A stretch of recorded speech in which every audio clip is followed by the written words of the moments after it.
வாழ்க்கையில் நம்ம சாதிக்கணும் அப்படின்னா சாதனையாளர்களோடு பழக வேண்டும், சாதித்து கொண்டிருப்பவர்களோடு பழக வேண்டும், அவர்களை பார்க்கணும், அவர்களை பார்க்க ஆசைப்படணும். அப்போது சாதித்தவர்கள் டிவிலேயோ வர்றவங்க தான் சாதித்தவங்க அப்படி கிடையாது. நடைமுறை வாழ்க்கையிலே எளிமையான வாழ்க்கை வாழ்ந்து ஒரு சாதித்த உணர்வோடு, சாதித்து கொண்டிருக்கிற உணர்வோடு வாழ்கிறவர்கள் இருக்கிறார்கள். ஆனால் அவங்க வெளி உலகத்துக்கு தெரிய மாட்டாங்க. ஆனால் சாதித்த ஒரு உணர்வோடு வாழ்வார்கள், ஒரு லட்சியவாதியாக வாழ்வார்கள். எளிமையான வாழ்க்கையில் நிறைய பேர் இருக்காங்க. சாதித்த உணர்வோடு, சாதித்து கொண்டிருக்கும் உணர்வோடு வாழ்வார்கள், ஒரு லட்சிய உணர்வோடு வாழ்ந்து கொண்டிருப்பார்கள். அவர்களை அடையாளம் காண தெரிஞ்சுக்கணும், அவங்கக்கிட்ட பழகணும். நீங்கள் லட்சியவாதியாக இருக்கணும்னா லட்சியவாதிகளோடு நட்பு பாராட்ட வேண்டும், ஒரு உறவுமுறை ஏற்படுத்தி கொள்ள வேண்டும், பழக வேண்டும்.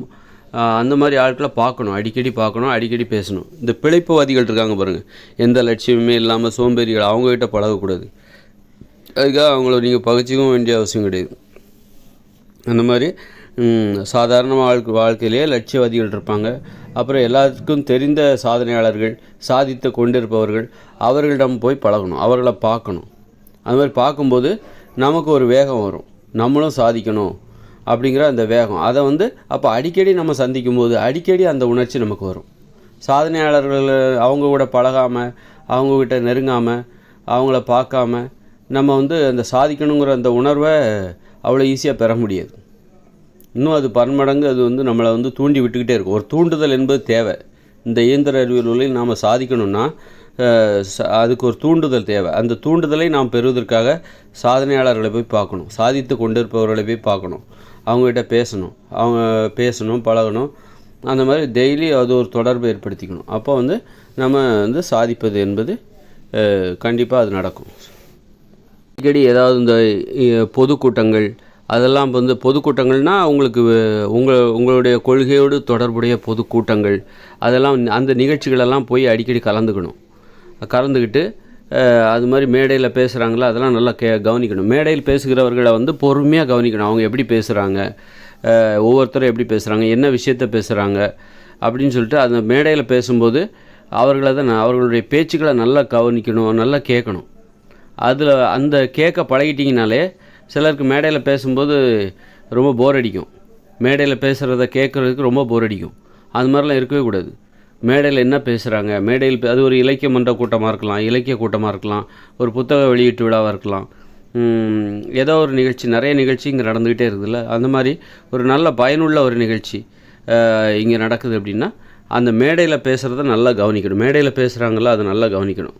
அதை ஒரு போர் அடிக்குது, வெறுப்பாக இருக்குது அப்படின்னு நினைக்கவே கூடாது. நீங்கள் ஒரு அரசியலில் இருக்கீங்கன்னா அரசியல் தலைவர்கள், அந்த உங்களுக்கு சம்மந்தமான உங்களுக்கு பிடித்த அரசியல் தலைவர்கள் எப்படியெல்லாம் பேசுகிறாங்க, மேடையில் எப்படி பேசுகிறாங்க, மேடையில் பேசுவதற்கு நீங்கள் ரொம்ப ஆசைப்படணும். அந்த மேடையில் பேசுகிறத நல்லா கூர்ந்து ஒவ்வொருத்தரும் என்ன பேசுகிறாங்க அதை கவனிக்க ஆரம்பிச்சிட்டாலே நீங்கள் மேடையில் பேச கற்றுப்பீங்க. யாருக்கு மேடையில் பேச வராது அப்படின்னா, மேடையில் ஒருத்தர் பேசும்போது அதை கேட்குறதுக்கு உங்களுக்கு பொறுமை இல்லைன்னா உங்களால் கண்டிப்பாக மேடையில் பேசவே முடியாது. மேடை பேச்சு யாருக்கு வரும் அப்படின்னா, மேடையில் பேசுகிறாங்க பாருங்கள், ஒரு கூட்டம் நடக்குது, 4 மணி நேரம் நடக்குது, ஒரு மேடையில் ஒரு நிகழ்ச்சி நடக்குது, 4 மணி நேரம் நடக்குது, நிறைய பேர் பேசிக்கிட்டே இருக்காங்க. அந்த 4 மணி நேரமும் நீங்கள் அவங்கள நல்லா கவனிக்கிறீங்க, அவங்க பேசுகிறத நல்லா கேட்குறீங்க அப்படின்னாலே உங்களுக்கு மேடை பேச்சு வந்துடும். நீங்கள் மேடையில் பேசுவதற்கு தகுதி பெற்று விட்டீர்கள் என்ற அர்த்தம். நீங்கள் அப்போவும் ஏதாவது போர் அடிக்குது, இந்த மொபைல் ஃபோன் பார்த்துட்ருக்கீங்க, வேறு ஏதாவது பார்த்துட்ருக்கீங்க, எப்படா முடிப்பாங்க, ஆனால் கேட்கவே மாட்டேங்க, ஆனால் உட்காந்துருக்கீங்க ஆனால் கேட்கவே மாட்டேங்கிறீங்க. அப்படின்னா உங்களால் மேடையில் பேசுகிறது தெரிஞ்சிக்க முடியும். மேடையில் பேசுகிறதுங்கிற ஒரு கற்றுக்கணும், எப்படி கற்றுக்கணும், மேடையில் எப்படி பேச வேண்டும் என்று எப்படி கற்றுக்கணும் அப்படின்னா, மேடையில் பேசுகிறவர்களை அவர்கள் என்ன பேசுகிறார்கள் என்று கவனிக்க வேண்டும். அவங்க என்ன பேசுகிறாங்க, எப்படி பேசுகிறாங்க, இப்படி எல்லாத்தையுமே ஒன்று விடாமல் ஒரு திரைப்படம் பார்த்தா எப்படி முழுசும் பார்க்குறீங்களோ அதே மாதிரி மேடையில் பேசுகிற அந்த பேச்சை ஒரு 4 மணி நேரம் நடக்குதா, 3 மணி நேரம் நடக்குதா, அதை அப்படி அவங்க என்ன பேசுகிறாங்க அந்த கவனிப்பு வந்துட்டாலே நீங்கள் மேடையில் பேசுவதற்கு உங்களுக்கு தகுதி பெற்று விட்டீர்கள் என்று மேடை பேச்சு உங்களுக்கு வந்துவிடும். அதனால் மேடையில் பேசுகிறது, ஆனால் பேசுகிறதுக்கு ஆசை, ஆனால் பேசுகிறவங்க யாராவது மேடையில் பேசுனாங்கன்னா அது கேட்குறதுக்கு உங்களால் பொறுமை இல்லை. அதாவது எல்லாத்துக்கும் மேடையில் பேசணுன்னு ஆசை இருக்குது, ஆனால் மேடையில் யாராவது பேசுனா எப்படா இந்த மேடை நிகழ்ச்சி முடியும், இந்த நிகழ்ச்சி எப்படா முடியும், இந்த கூட்டம் எப்படியா முடியும் அப்படின்னு எதிர்பார்க்குறீங்க. அவங்க பேசுகிறத உங்களால் கவனிக்க முடியல, அவங்க பேசுகிறத கேட்க முடியல, அப்படின்னு கேட்க மாட்டேங்கிறீங்க, உங்களுடைய கவனம் வேறு எங்கேயோ போகுது அப்படின்னா உங்களால் மேடையில் பேச முடியாது. எல்லா மேடையில் பேசினாலும் உங்களுக்கு அது வந்து ரொம்ப பிடிக்கவே இல்லை அப்படின்னா உங்களால் மேடையில் பேசுகிறதும் உங்களால் முடியாது. மேடையில் பேசுகிறவர்களை அவர்களின் பேச்சை உங்களால் கேட்க முடியலன்னா உங்களால் மேடையிலையும் பேச முடியாது, நீங்களும் பேசிக்கிட மாட்டீங்க. அதனால் அடிப்படையான தகுதி மேடையில் பேசணும் அப்படின்னா மேடையில் பேசுகிறவர்கள் அவர்களுடைய பேச்சை நீங்கள் கவனிக்கணும்.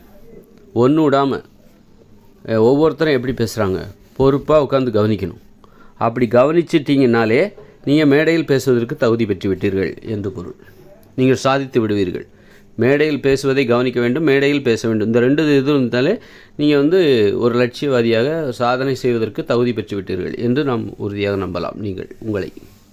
அதனால் சாதனையாளர்களோடு நீங்கள் பழக வேண்டும் அப்படின்னா அவர்களுடன் உங்களுக்கு ஒரு உறவுமுறை ஏற்பட வேண்டும், தொடர்பு ஏற்பட வேண்டும் அப்படின்னா இந்த மேடையில் பேசுகிறவர்களை நல்லா கவனிக்க பழகிட்டீங்கனாலே, மேடையில் பேசுவதை நல்லா கேட்க பழகிட்டீங்கனாலே அப்புறம் உங்களுக்கு சாதனையாளர்களோடு நீங்கள் பழகவும் உங்களுக்கு தகுதி வந்துவிடும். உங்களுடைய சாதனையாளர்களுக்கும் உங்களுக்கும் இடையில் ஒரு உறவுமுறை ஏற்பட்டுவிடும். நீங்கள் எந்த சாதனையாளர்கிட்டையும் நீங்கள் பேசலாம், சாதித்துக்கொள்ளும். ஏன்னா மேடையில் எது சாதனைனா மேடையில் பேசுகிறது தான் சாதனை. மேடையில் போய் பேசுகிறது தான் சாதனை. மேடையில் பேசுவதை கேட்பது ஒரு சாதனை, அந்த சாதனையின் தொடக்கம் அது. மேடையில் பேசிட்டாலே, ஏன்னா அது நிறைவேறாலும் முடியாது, நிறைய பேருக்கு கூச்சமாக இருக்கும், தயக்கமாக இருக்கும், நடுங்கும், சிரமமாக இருக்கும், இப்படி நிறைய பிரச்சனைகள் இருக்குது. இதெல்லாம் கடந்து நீங்கள் மேடையில் பேசிட்டீங்கனாலே போதும். மேடையில் பேசுவதற்கு ஆர்வமாக இருந்து விட்டாலே போதும்.